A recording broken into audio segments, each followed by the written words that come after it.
Hi everybody, and welcome to Now and Men, the podcast about men, masculinities, and gender equality.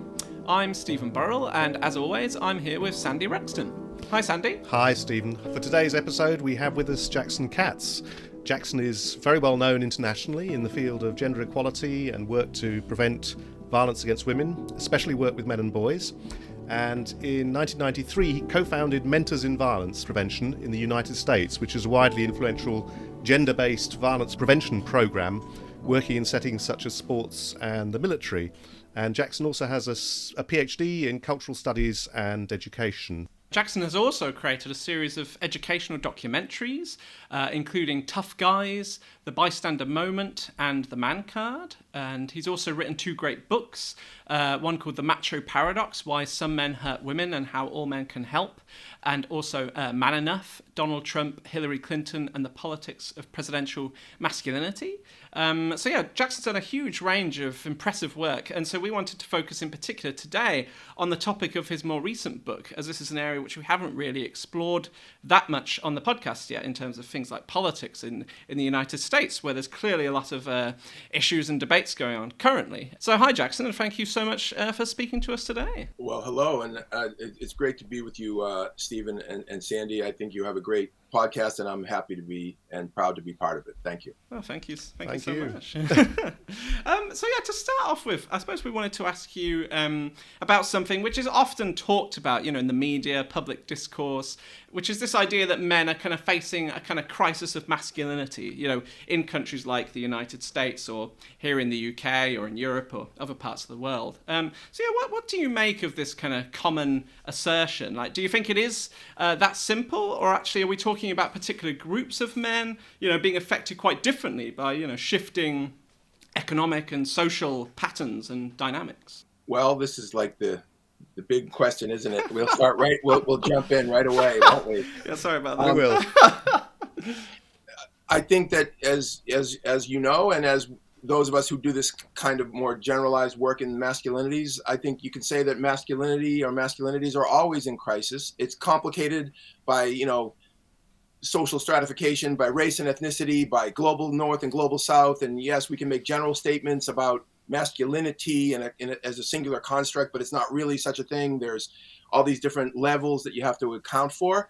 But I would say that there are some macro trends in the world, and certainly in the United States, that are worth looking at. And I'll give you maybe one way to answer your question to get specific is to talk about what isn't talked about in the mainstream conversation, and even in certain elements of more progressive, both intellectual and academic and popular discourse about social change over the past number of years or even decades. So in the United States, there's this narrative that Trumpism and the rise of the right is a function of anxiety among the white majority population about the increased ethnic and racial diversity of the population. There's a demographic shift that's been happening, and it's inexorable.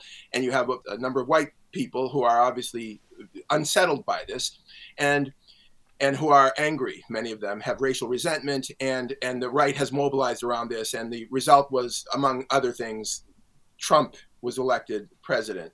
Unlikely, and I think one of the greatest tragedies in American history, but that's my editorial comment. Mm-hmm. But Trump was elected in 2016.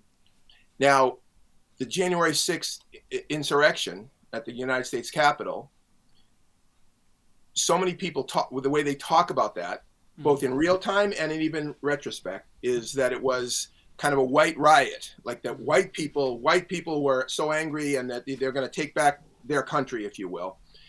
And so racial animus and racial resentment was the frontline story about the motives for the white riot at the Capitol, January 6th.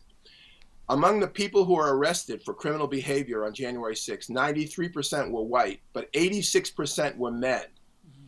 And almost nobody refers to that second statistic, that 86% were men. Mm-hmm. This is a very common problem and a common omission in the discourse about what's happening both in Europe, in the UK, in the United States, about resistance to and anger about immigration and racial integration. Is that it's not just that, that's important, obviously, and a critically important piece. It's also men who are threatened by feminism, who are angry about being pushed off center stage, who are angry about the loss of cultural centrality, both in the family and in the larger society. And it's white men largely in, Europe, if we're going to say Europe and the United States, it's white men, but it's not white people, it's white men. And the men piece of that is often left aside. And I think it's critically important to talk about how men have been decentered by feminism and by the heteronormative heterosexual men decentered by the LGBTQ revolutions of the past 50 years, because this is an incredibly important part of the backlash against progress. And a lot of men are in you could call it a crisis stage of what does it mean to be a man. And I know that people around the world outside the United States, and certainly in the global north outside the United States, think about the gun problem in the United States as like an out of control, crazy gun culture that we have, which, by the way, is true. We do have an out of control, crazy gun culture, and there's millions, tens of millions, if not hundreds of millions of Americans who agree with that assessment, even though we live here. To me, the gun issue is all about masculinity. It's all about white masculinity, and not just white masculinity, because again, we could talk about young black men using guns to establish their manhood and in ways that they can't do through other means, But the gun rights, so-called gun rights movement, is so much of this is about, I'm a man and I'm going to protect myself and I'm going to protect my family, and damn it, you're not going to take away my ability to be a man, and having a gun and being armed so I can defend myself, my family, and my community is a constitutive part of being a man, and you're not going to take that from me. It's not about some abstract, like, legal or constitutional principle, in my opinion, at play. It's a core issue of men's identity, and especially in the case of the gun rights movement, white men's identity. And yes, I think that this is all part of what's happening. And I do think that a lot of men are really at sea beyond this notion of leaning back into this notion of protector, provider, like fulfilling the traditional quote unquote male role. And when you have constant, certainly online, this is the case, sort of feminist criticism and critique of male centrality, of white men's power, of white men's, toxicity. I think you have lots of men, millions of men and young men who are like, okay, what does it mean to be a man anymore? If I believe all this sort of feminist critique, how am I supposed to feel about myself in a positive way? And then when you introduce the Jordan Petersons of the world and the Andrew Tates of the world and the Donald Trumps of the world, in each case they have a different way of articulating this, but they're essentially saying to men, you matter. We love you. We respect you. In fact, you're the people who built Western civilization, white men in particular. We have open arms to embrace you. And if you look at the Sweden Democrats, look at Alternatives for Deutschland, you look at the Brexit movement in the UK, it's filled with this, both subtextually and overtly, narratives to men and white men that they still matter and they need to assert themselves, because if they don't, the culture is going down the tubes. And the way that plays out for individual boys and young men and men is, do you want a sense of fulfillment? Do you want a sense of importance, that you matter? Or do you want to be just the cause of all the problems in the world? And if they see it in those binary terms, and a lot of young men who live online see the narrative in those binary terms, either I'm embraced by the right or I'm disdained by the left, for lack of a better, more granular analysis, I'm going to go with the people who are respecting me and who are supporting me and who are embracing me, rather than having to walk on these landmines of trying to narrowly figure out what is okay to say and not to say, and do I feel good about myself or bad about myself. So yes, I do think we could say that there's a bit of a crisis, and I've been focusing on, obviously, in this long-winded answer, white men. But then, of course, if we break it out, we can start talking about the ways in which men of color and young men of color, and that even that category needs to be broken down, have themselves issues and anxieties and doubts and concerns and questions about what it means to be a man.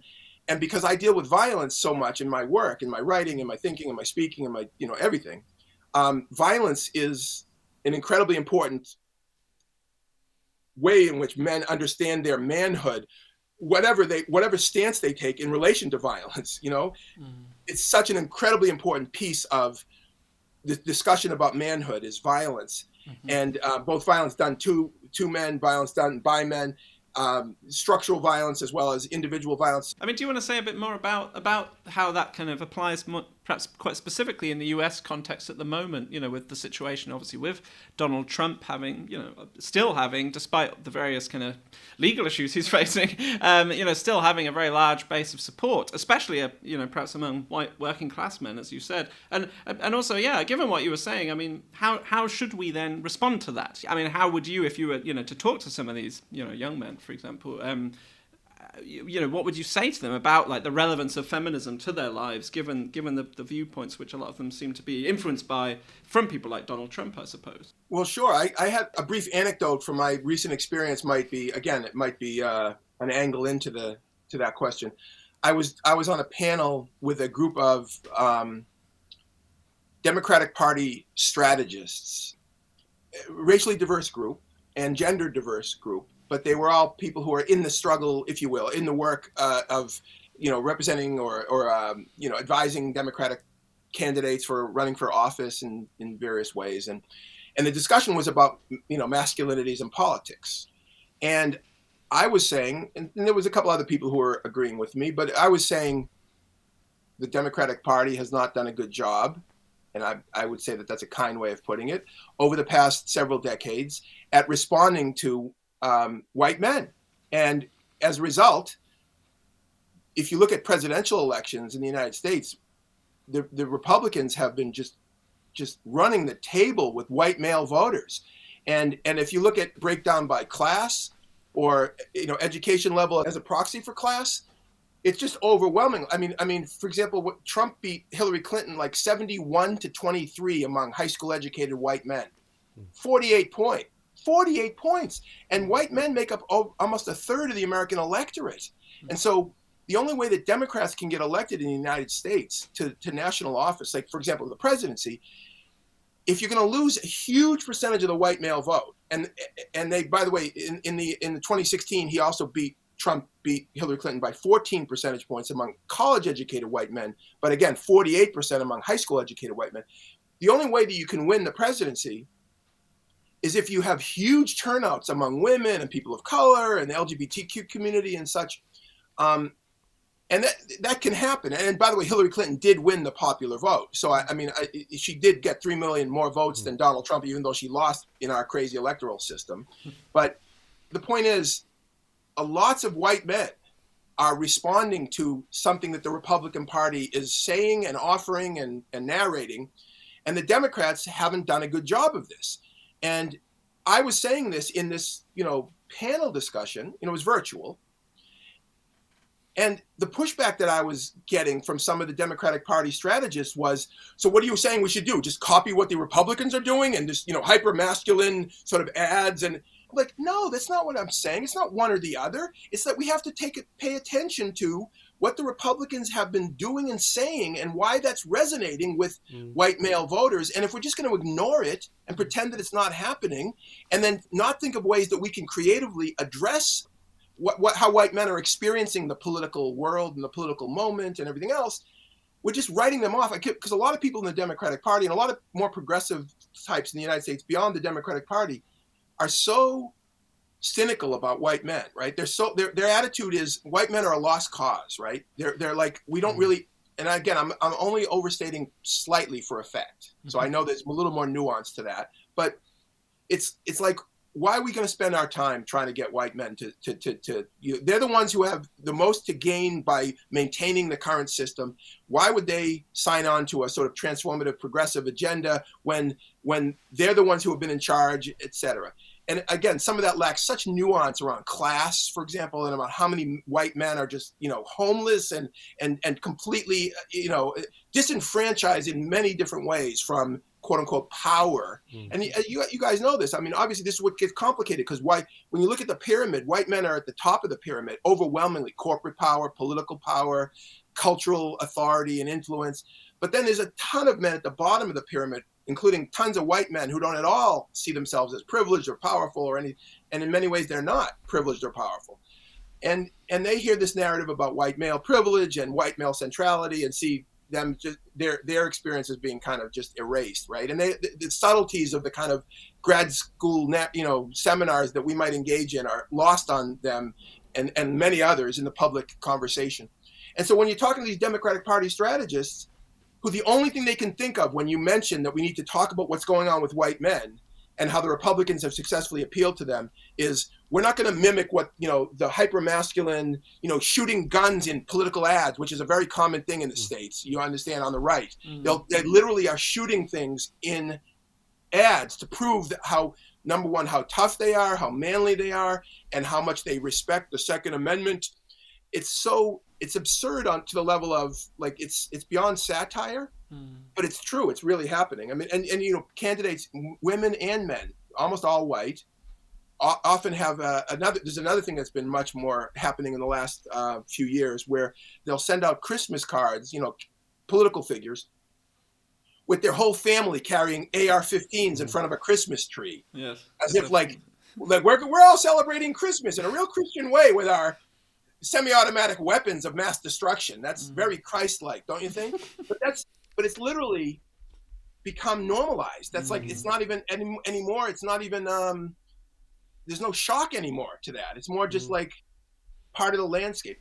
Anyhow, so that's. I think you said this is a transition that's been happening over decades. Is that right? Because, the Republicans have been directly targeting the white male vote and shifting their approaches in order to achieve the kind of position that you are now describing to us. That's right, isn't it? And I think it's what you describe in your film Man Card. It's true. The process that ended up with, or the election of Trump in 2016, was a half a century, of a process. It didn't just come out of nowhere. And in the Man Card, as you suggest, Andy, we looked at it. We looked at the history, the modern history of the presidential politics, starting in Richard Nixon's presidency in 1968 and then in 72.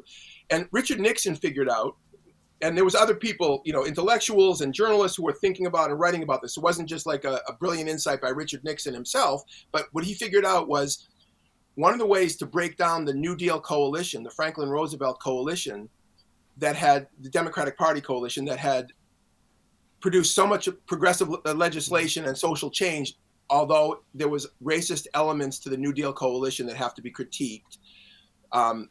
But the way to break down the New Deal coalition that had given the Democratic Party and progressive politics more generally so much energy for the previous 50 plus years, I'm talking about now Nixon in the late 60s, the way to peel back white voters from the Democratic Party coalition was, among other things, what was called Nixon's Southern strategy, which was to appeal to white racial resentment, especially in the South, with white voters who were resentful that the Democratic Party backed Martin Luther King and the civil rights movement and signed, Lyndon Johnson signed the Civil Rights Act, the Voting Rights Act in the mid 60s. And immediately what began to happen was that the Democratic Party was the dominant party in the South, and increasingly white people started moving away from the Democratic Party and becoming both independent and then increasingly becoming Republican voters because of their racial resentment and the identification of the Democratic Party with the white backlash against the civil rights movement. But what Nixon also figured out, and this is what we talk about in the Man Card, is that white men, not just white people, but white men were feeling lots of both racial resentment, but also increasing anxiety about growing challenges to traditional heterosexual men's power and cultural centrality. And this didn't happen overnight. I mean, this was a process. But when George McGovern, for example, when he ran, George McGovern was a United States Senator from South Dakota, who was a labor guy, a progressive guy, but he was also a decorated war veteran fighter pilot in World War II. But in 1972, he also ran on a platform calling for amnesty for people who evaded the draft in Vietnam. He called for an end to the United States military aggression in Vietnam and a radical cutback of the military budget. And he was attacked as being a complete sellout and a soft, wimpy, person who's a captive of the hippies and feminists and other anti-war, haters of America, if you will. And there was a real class-based clash that sort of coalesced as well in the late 60s, early 70s between college-educated, anti-war protesters, many of them who had, long hair, and were clearly sort of rejecting a certain kind of traditional white male persona, versus a lot of the working class white men who, many of them didn't have long hair, many of them were serving in the military or were more traditional in their gender and racial attitudes and sexual attitudes, if you will. And so, and it's impossible to overstate how big a shift the 60s and 70s created, not just in the United States, obviously, as in the UK and beyond.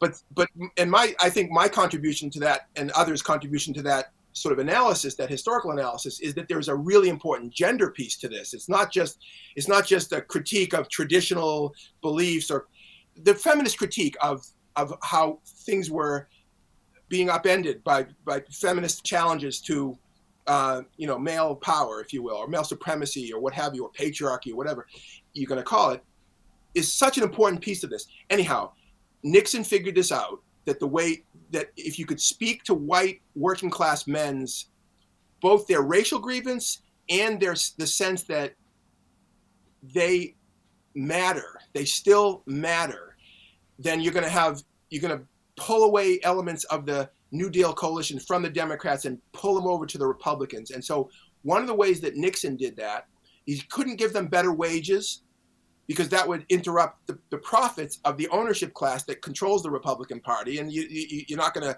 go against the ownership, right? So what do you give these men if you can't give them better wages and better benefits?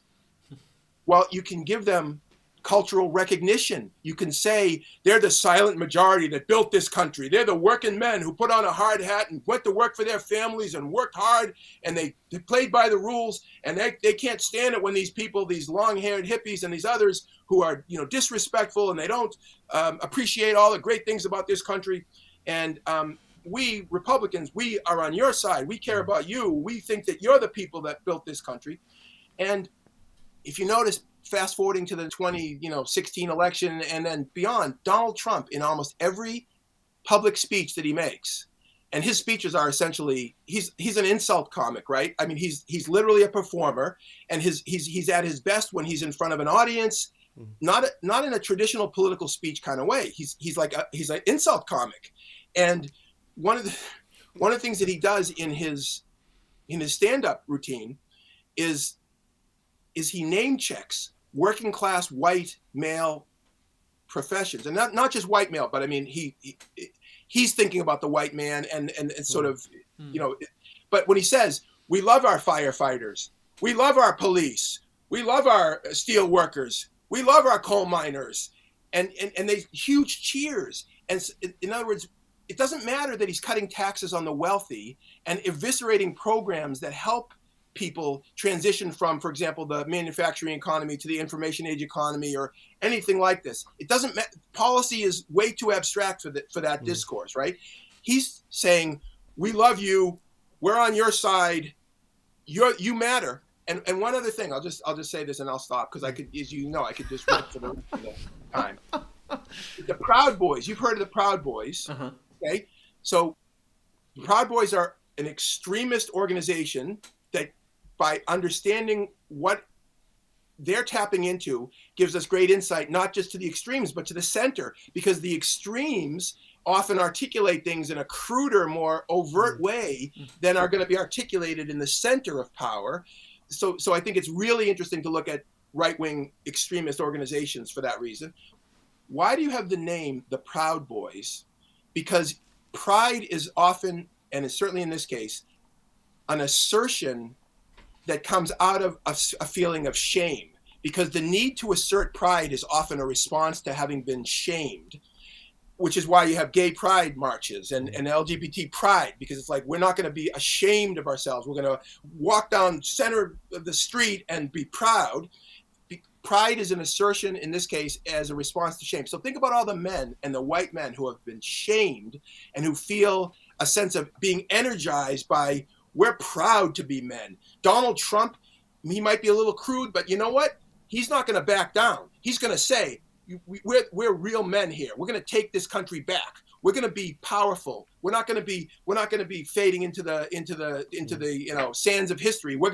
America is going to come back, and we're going to be the tough, strong, great country. And if you associate with that, if you become part of that movement, you're going to be enhanced. Your manhood is going to be enhanced. You're going to walk with a little more spring in your step. And I think this is what's been happening for lots of white men in the United States, is that Trumpism gave them a boost to their sense of themselves as men that they didn't feel that they had.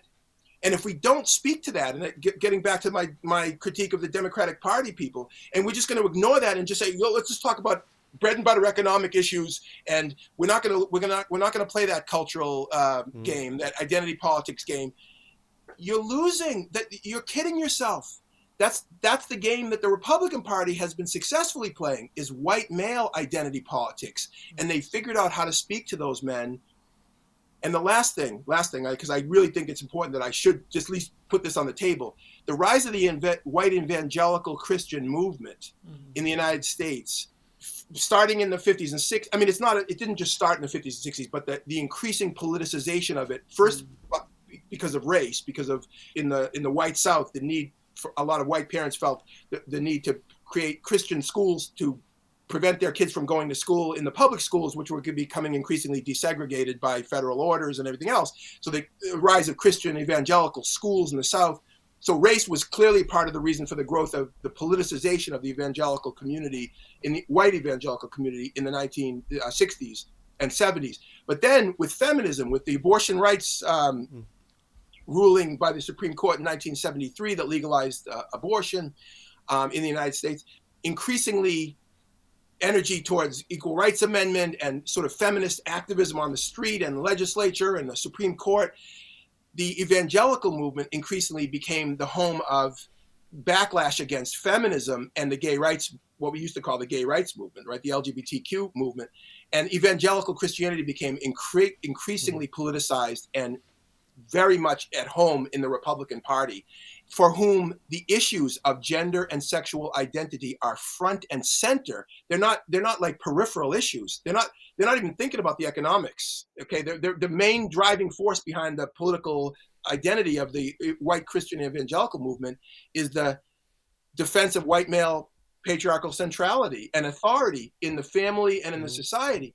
And the Republican Party, the plutocrats that run the Republican Party figured this out years ago, that we need their votes. And one of the ways to get their votes, again, we're not going to give them better wages because that's going to interrupt the profits of the ownership class. We're going to give them the cultural recognition, and we're going to give them policy around rolling back women's rights and gay rights. And that's been happening right to this day. Right. And Donald Trump doesn't care about any of these issues ideologically. He's a complete con man who just knows where the votes are and where the cultural energy is and where the applause is coming from. And he's going to that. He would sell them out in a second if he knew that it was going to advance his career. But he's a useful idiot. He's transactional. Everything about Donald Trump is transactional. But he's been an incredibly important force for this backlash because of the persona that he's been able to cultivate over the years and the shamelessness that he has, and therefore his ability to do things that even other right-wing politicians would be very cautious about doing. Donald Trump just rushes right in. Yeah, that's a great explanation of both the history and the background and and Trump's appeal as well. And I wondered if you wanted to relate it also to your book about presidential campaigns and his approach to Hillary Clinton. It all makes sense now. The undermining of her as a female candidate. Portrayal of weakness, vulnerability. Actually, something I don't think I've mentioned is the media backing, the right-wing media backing as well, pushing candidates to adopt, more hardline positions. There's a whole lot of other stuff alongside the components that you mentioned. There is, absolutely, and the rise of right-wing media. With the revocation of what was called the Fairness Doctrine back in 1987 under the Reagan administration, the Fairness Doctrine had to do with the regulation of federal communications, and that it was a doctrine within American political discourse for decades that you had to give equal time to competing political views. When that was revoked in 1987 under Reagan, that heralded the rise of right-wing talk radio. So all these stations moved over from music formats and other formats to political talk. And Rush Limbaugh became the most famous and the most influential, if you will. He was so influential. I mean, he died of cancer a few years back, but his estimated audience was 15 to 20 million people a week. And he set the tone. This is before Fox News, by the way. This is before the so-called Fox News. I always say news in quotes because it's never been really news. It's a propaganda channel. That's a bit like our GB News. We have a GB News channel, and the element of news is debatable at best. That's right. And there's a trial right now that they're facing a big lawsuit for, deliberately lying about the election results and about this Dominion company's, supposed malfeasance in stealing votes and things like that. But and Fox News personalities were on the air, literally knowing the truth and then lying to their audience because they knew that the audience wanted to hear them parrot the Trump line that the election had been stolen, that Donald Trump had not lost the election, it had been stolen from him. But anyhow, so yes, the rise of right-wing media, which is hugely influential here in the country, in the United States. First talk radio and then Fox News when it was created in 1996. This is Rupert Murdoch. So Rupert Murdoch, obviously a big footprint in the UK and Australia and elsewhere in the English-speaking world. But Murdoch hired, Roger Ailes. And Roger Ailes was the founding chairman of Fox News Channel, got his start in politics. Roger Ailes approached Richard Nixon and said, "Mr. Nixon, I can help you politically. Like I can help you present yourself on television." And that began the career of Roger Ailes as an advisor, a TV advisor, a media advisor to Republican presidential candidates, because Roger Ailes was a brilliant thinker about the role of television and how to use television.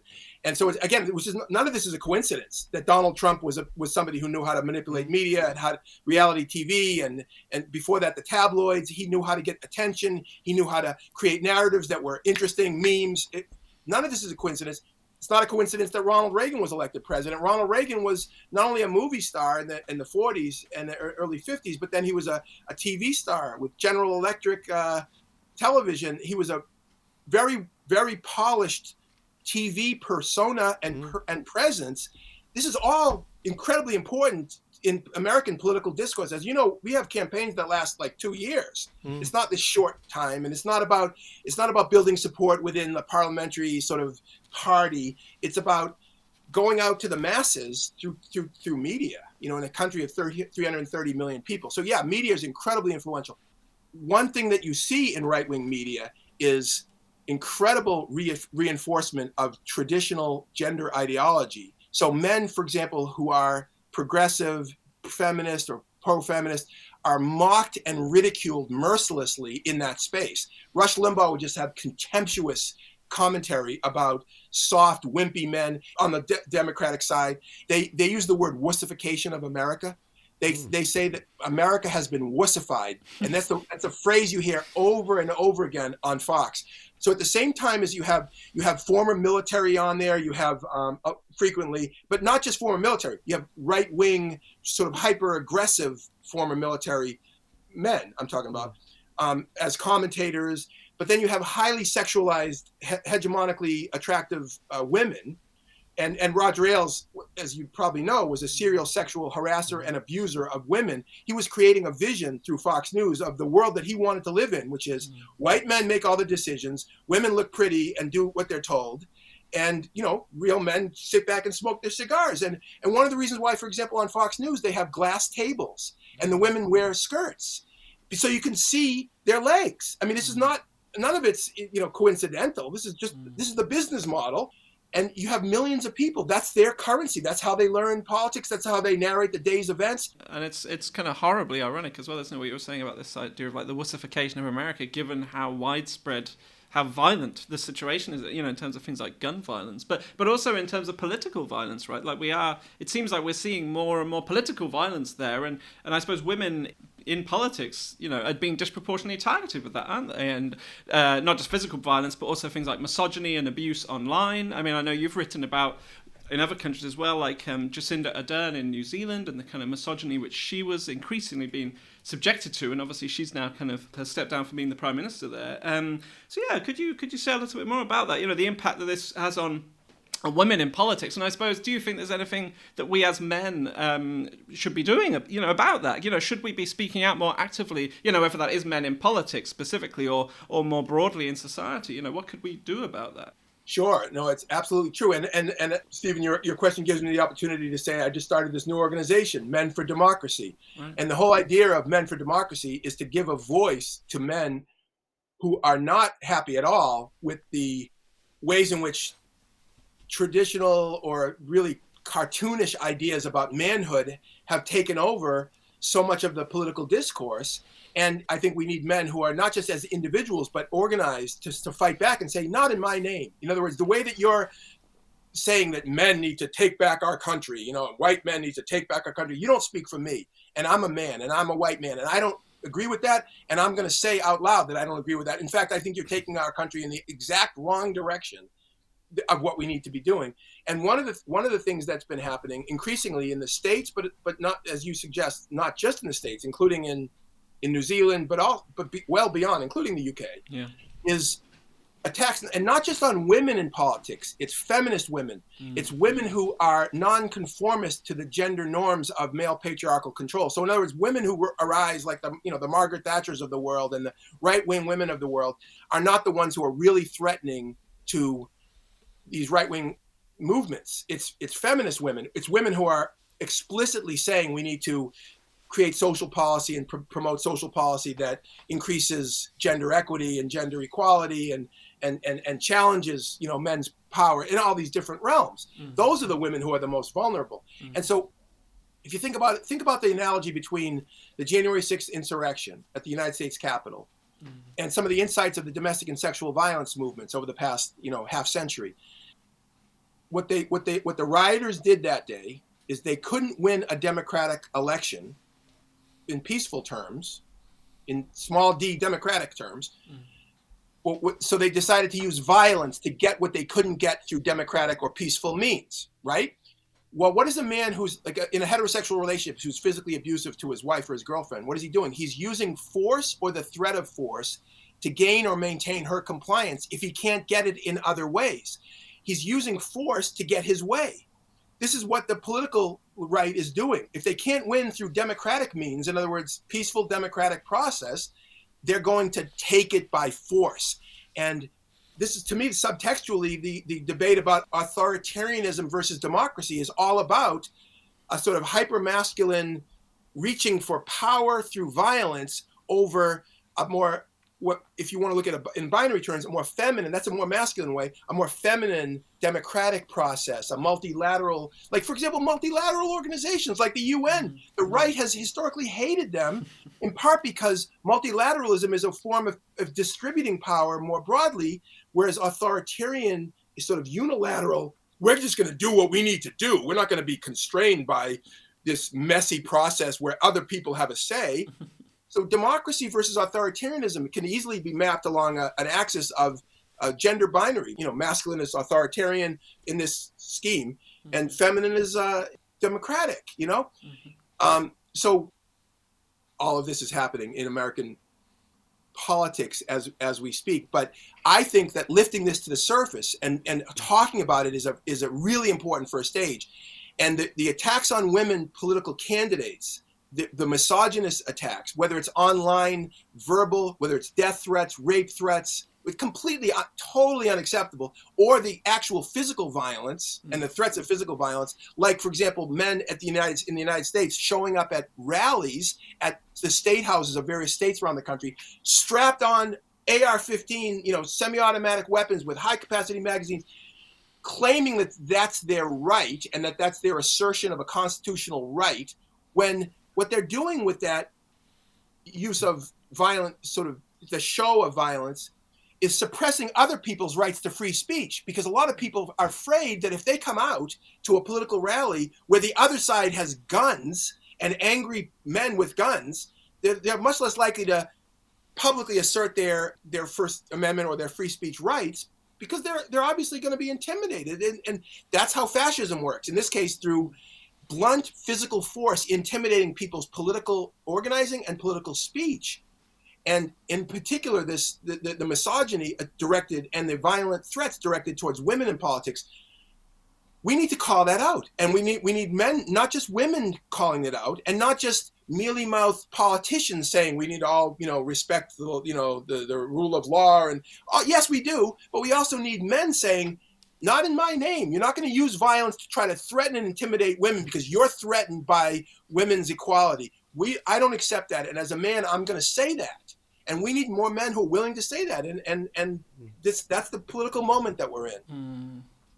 Yeah, and I mean, we have mentioned briefly already about the situation, the horrific situation in the US, really, in terms of like gun violence. And you've written a lot in the past about how that connects to masculinity, actually, and that's something which just isn't, as you've said, is still not really being talked about, isn't it? Even though the vast majority, like 98% of people engaging in mass shootings and things like that are men, right? But that's just not something which seems to be talked about in the media or in politics. So could you perhaps just briefly just say something about that? Like, why is that such an important link to be understanding and talking about? And what more should be done in your view to try and tackle this kind of huge issue of terrible gun violence in the US? The gun violence issue accelerated in every way when in the late 90s, when in the spring of 1998, there was a string of school shootings in the United States. And then a year later, there was Columbine in the spring of 1999. We're taping this in the same week as the anniversary of Columbine. It was like, I think, April 1999. And so I wrote a piece 2 weeks with my colleague Sut Jolly in the Boston Globe newspaper 2 weeks after Columbine. Was called Missing the Mark, and it was about how we need to talk about gender at the heart of school shootings. This is 24 years ago. And even to this day, most of the discussion, mainstream conversation about school shootings is degendered. And yet boys and young men commit over 99% of school shootings. Mass killings is 98%, school shootings 99%. Mm-hmm. And I always say the single most important factor in school shootings is the gender of the perpetrator. It's the single most important factor.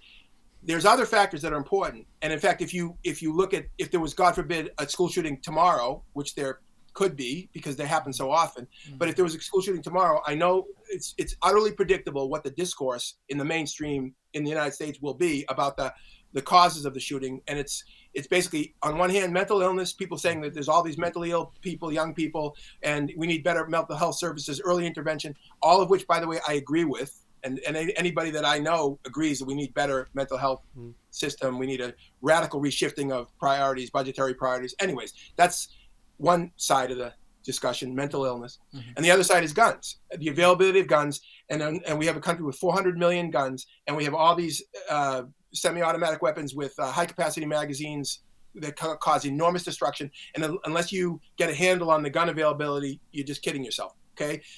And almost nobody mentions that over 99% of the shooters are boys and young men. And I often say, as a thought exercise, imagine if 99% of the school shootings were done by girls. Would anybody be talking about mental illness and the availability of guns in the first instance before talking about the gender aspects? It's absurd. Everybody would be talking about gender. Everybody would be saying what's going on with girls, what's going on with cultural attitudes and ideologies of femininity. How do those ideologies of femininity and narratives about femininity relate to these girls' actions? You know what I mean? Everybody would be talking about that. But because it's boys and young men, which represent the dominant gender or sex, it goes hidden. It goes unremarkable. And people will say, well, it's obvious. Everybody knows it. So why would you say it? Why do you need to say it? Everybody knows it's boys and young men. But my argument has been for 30 years, if you don't say it and you don't talk about it, then you're just going to go immediately to secondary issues and not talk about the central issue. What are the narratives about manhood in the United States? Why do so many boys who are school shooters, for example, the ones who survive and can actually talk about it, or the ones who planned their school shooting as a suicide murder, a murder-suicide. In other words, they murder a bunch of people, then they kill themselves, or they're killed by the police, which was the intent in the first place, who left written testimonies, manifestos, and other things. We know this is not like just me theorizing. This is like we have data for 20-something years. And so many of these young men are basically saying they're rewriting the narrative. They're taking back control. They're not going to be bullied. They're not going to be ostracized. They're not going to be mocked and ridiculed. They're going to be the ones who are reclaiming it's a redemptive use of violence, which has deep roots in American ideology and American masculine, rugged individualist ideology and storytelling. Whether it's Hollywood Westerns or any number of other sort of cultural artifacts, there's a long and deep history of this idea of the use of violence for personal redemption.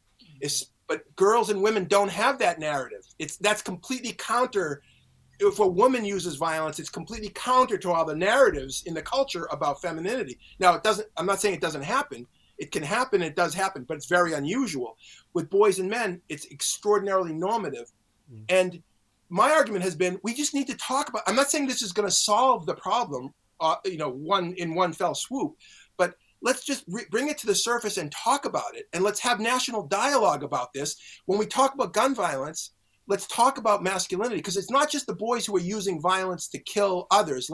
And by the way, school shootings are horrific events, but they're not the daily event of gun violence in the United States, which is a lot of young men, especially disproportionately young men of color, shooting each other on the streets and in arguments. So many of those arguments are about manhood. It's like you disrespected me. I mean, some of it is just literally if you deconstruct the narratives of how some of these murders happen on the daily streets of the United States.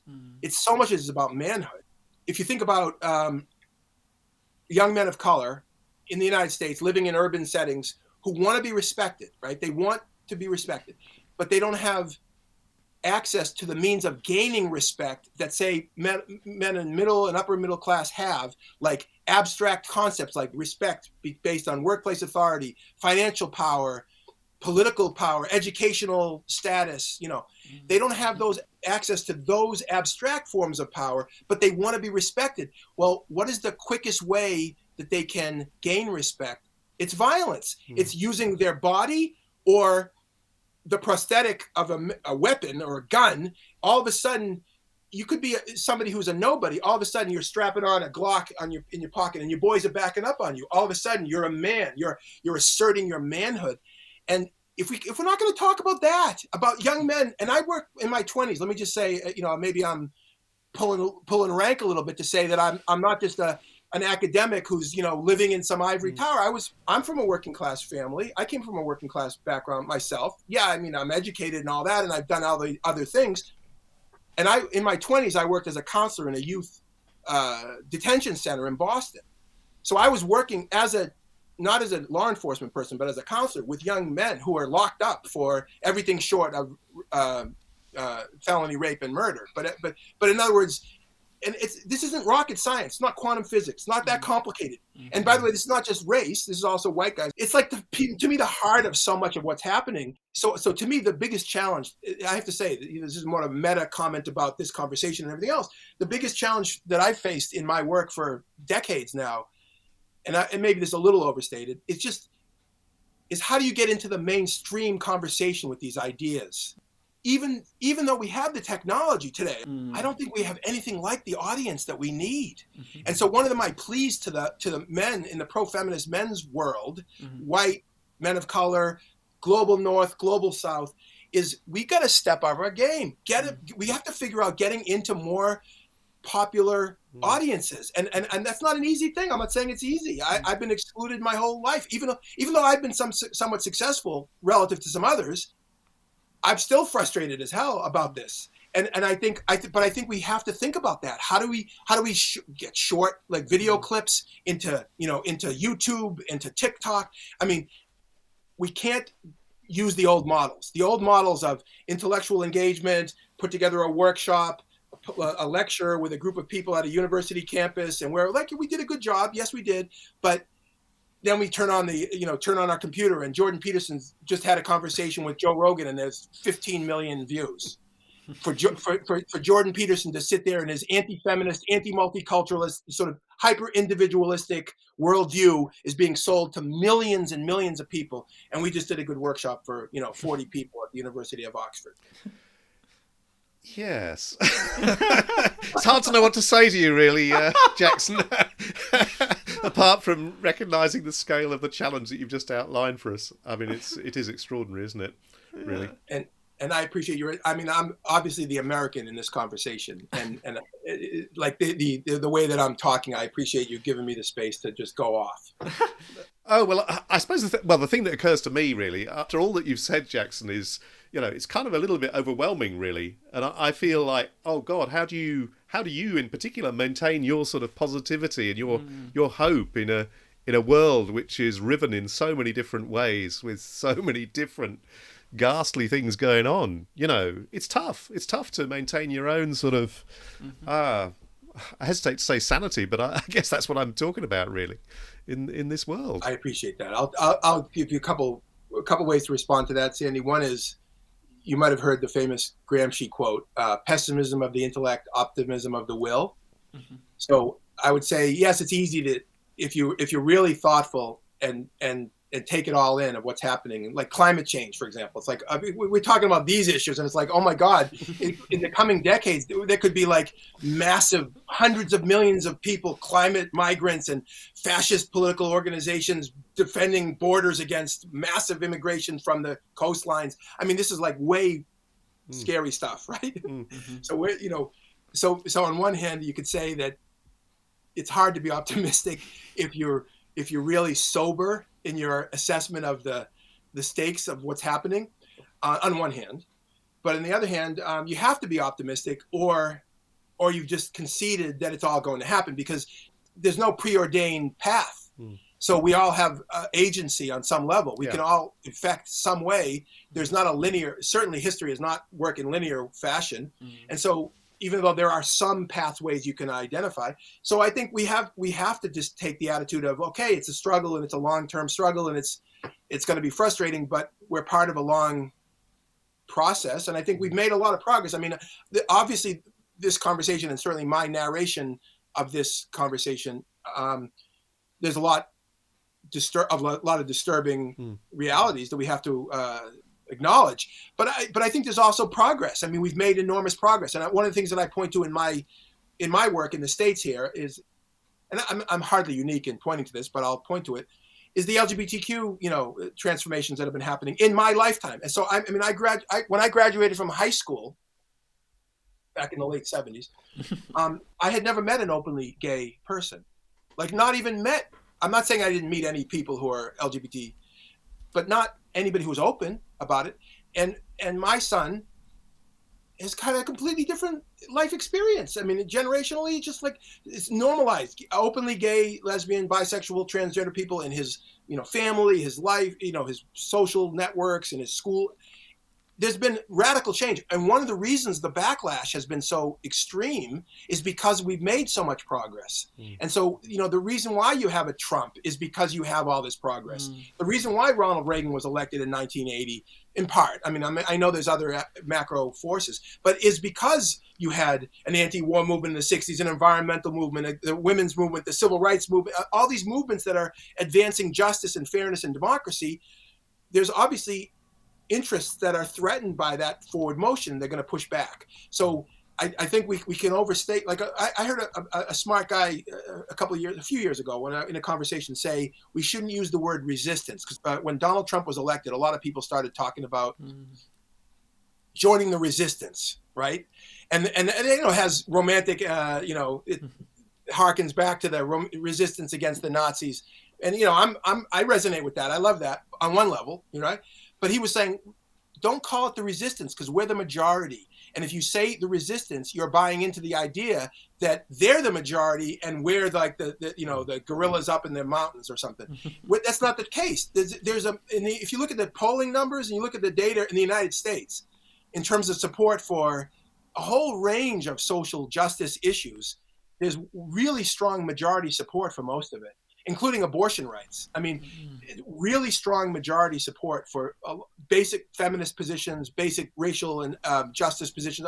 I mean, the economic stuff, yes, it sometimes gets complicated, but the question is, how do you translate majorities into electoral success, and how do you manipulate the system, and that's more complicated. But I think that's one of the ways to stay positive. The other thing is we're part of movement, and I feel like I'm not an individual. I mean, I am an individual, but I'm an individual who's part of a movement, and I have lots of friends and lots of cohorts and colleagues who are in the struggle, if you will, and you get support from them. And I work, a lot of my work is with, feminist women. And so feminist women have been fighting against the odds forever and taking on this, the patriarchal sort of history, the history of patriarchy. It's a pretty big, antagonist. And yet they've changed the world, and they continue to change the world. And so I feel like there's all kinds of antecedents and support, and I think there's a ton of men who agree with a lot of what I've said here, and what a lot of your other guests say on your podcast. I mean, I work in really traditional sectors often. I mean, not exclusively, but the military, the sports culture. I'm in red states, conservative states all the time. And I think there's an awful lot of men who, if they hear a vision of quote unquote manhood that is more life-affirming, that is more, positive in a certain sense. It's not always a deficit narrative about toxicity and horrible men doing horrible things, but strength and caring and justice and fairness. I think these are a lot of men can resonate with that, and I think we're those of us on our sort of with our generalized politics. I think we need to speak to that. The right says that the left and feminists and pro-feminist men, etc., want to make men soft and weak, and what we need is strong men, and what the left is saying is we need weak men, right? And then they invoke things like the threat of China, and China doesn't care about this kind of stuff, and if we're going to be producing all these soft men, China's going to run over the world and take over the world. I mean, this is the kind of narrative you hear. I'm exaggerating only slightly, but this notion of us on this pro-feminist side of the house are trying to make men weak and soft. And I'll say, I don't think that's what's really happening here. I think I want to be strong. I'm a man, and I think I'm strong. And I have a son, and I want him to be a strong, man. I don't think strength is what is the problem here. I think we want to be strong, and we want men to be strong. The question is, how do you define strength? This is the heart of it. How do you define strength? And if the only way you're going to define strength is the ability to impose your will on another person through force or the threat of force, to dominate in a real cartoonish Trumpian way, then yeah, I think that we don't want that. But that's not the only definition of strength. Strength is also moral courage. Strength is social courage, is speaking up when when your voice is cracking because you're so nervous because somebody just made a really racist comment or a sexist or homophobic statement, and he's your friend, and you're like, he's your colleague, and I'm like really nervous, but I have to say something. But you say it anyways. That's strength, right? Expanding the definition of strength gives men and young men a way to identify in a positive sense in that sense of being a man, but we're connecting it to social justice, to fairness, to feminism, to racial justice, economic justice. And I think if we do that, I think we'll have a lot of these young guys who are willing to sign on. And that's why I remain positive. Thanks. No, it's a great explanation, and I'm feeling a bit better actually. Yeah, it's good to end on a hopeful note. but also, your challenge to us and to all our listeners is to do more, really, isn't it? So, yeah, I hope this podcast can contribute just a little way towards that. Well, yeah, but be ambitious. I'm urging you to be ambitious. I mean, you are already doing incredibly good stuff, but. I always say when people tell me what they're doing, what their plans are, what they're trying to do, and when they say something that's kind of big picture, I'm always like, yeah, I really like the ambition. What do you, because I think a lot of us, I've been a little too comfortable with a niche of influence, and I don't think that's warranted. I think the times warrant more than a niche, and I think it warrants more ambition. And again, not everybody's in a position to make transformative change on a large scale. But I think if we have a vision that we have to take our ideas and our approach to scale, and then creatively figure out how to do that. One of the ways to do that, by the way, is working with younger people. This sounds like an old guy talking, but younger people who have more, maybe Stephen is exhibit A, and both of you guys are young guys as far as I'm concerned, but you'll be surprised, who have more access to and more fluency in the new technologies of communication and discourse. Because I'm telling you, I'm in a position more than a lot of other people who travels all over the place and the world. And people will say to me, still in 2023, oh my God, I've never heard a man say these things. Oh my God, especially when it comes to men's violence against women, right? Which is my central issue.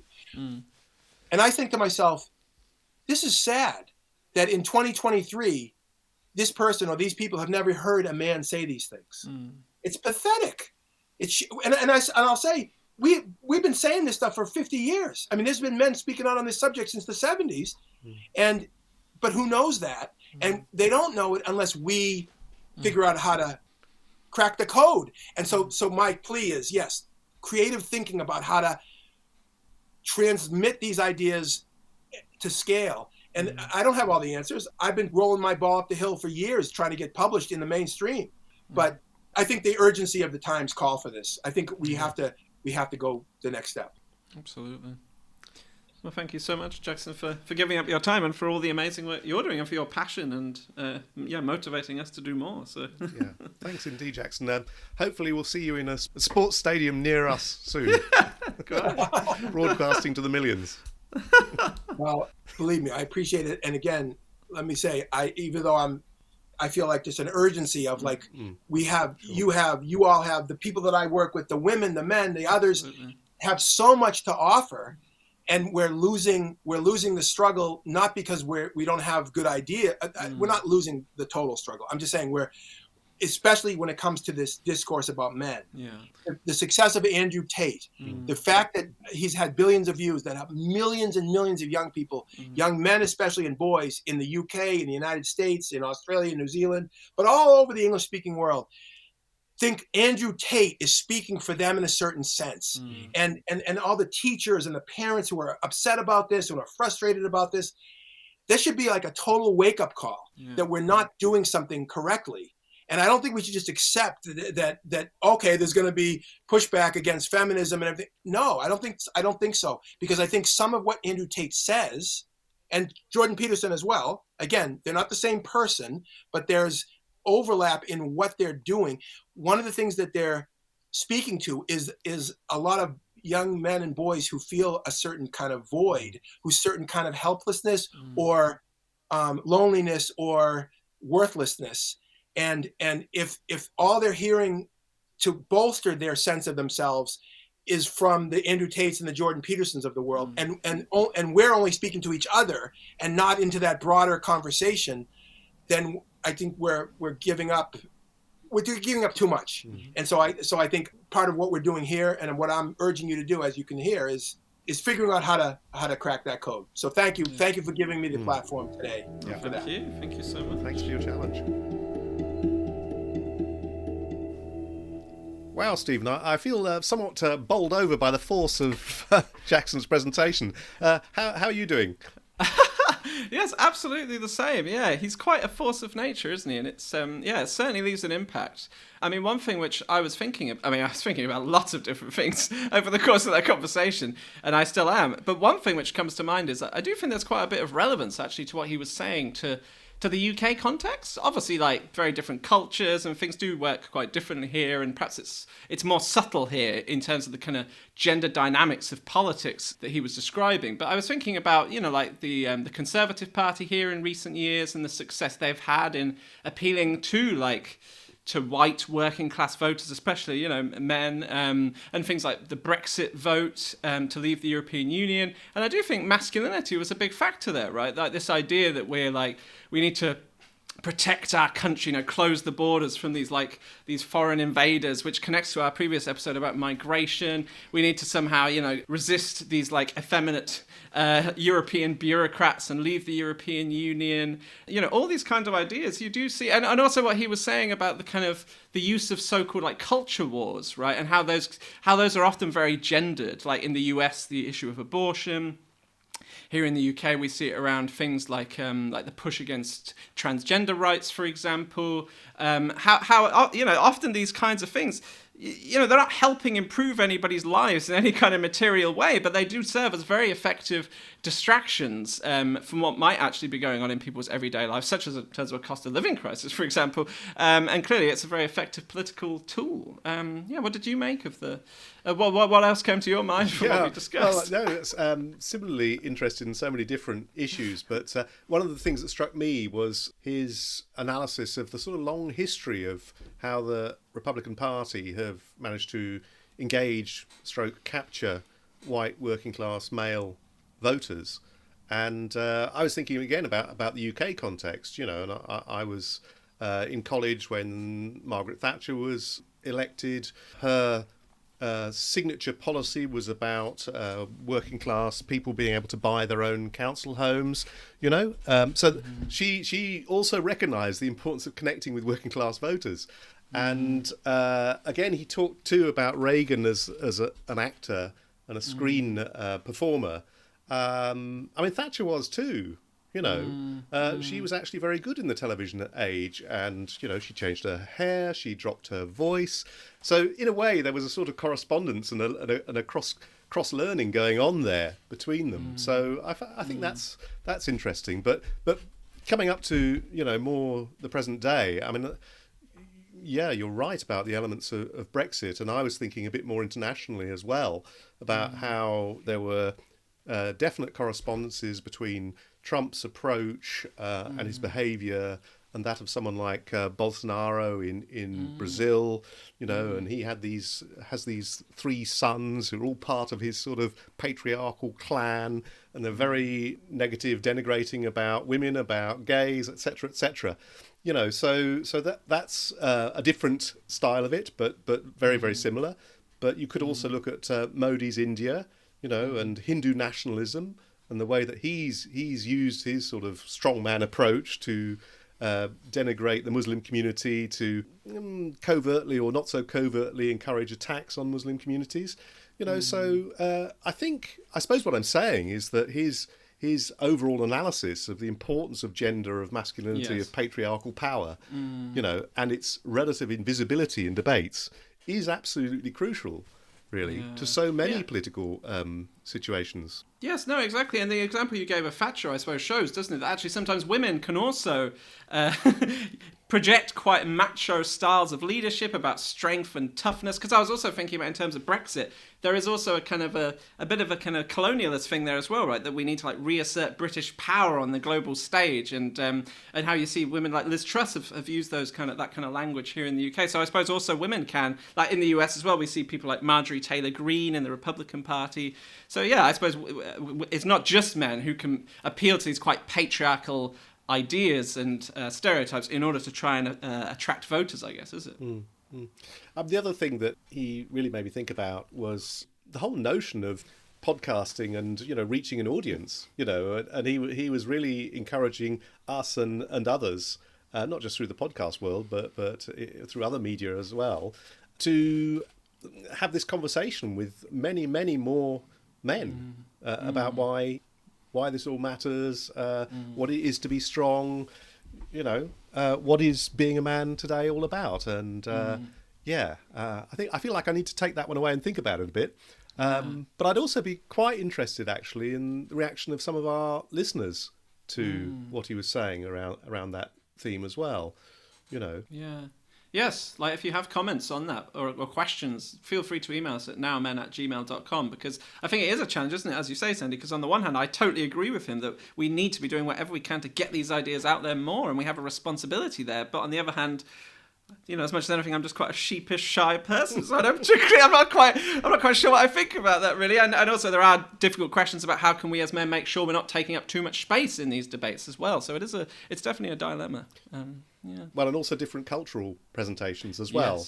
Yes. He is very sort of, he recognises himself very US in his style of presentation. Yeah. And I feel that people operate differently in the UK, generally speaking. Yeah, you might need a different approach depending on your context. Yeah, absolutely. Yeah, but anyway, we probably should stop there, I guess, shouldn't we? But yeah, thank you so much, everybody, as always, for listening, and do subscribe if you haven't already, wherever you get your podcast. Share Now and Men with your friends, and we shall speak to you again soon. Yep. Cheerio. Until next time. Thanks so much. Cheers. Bye.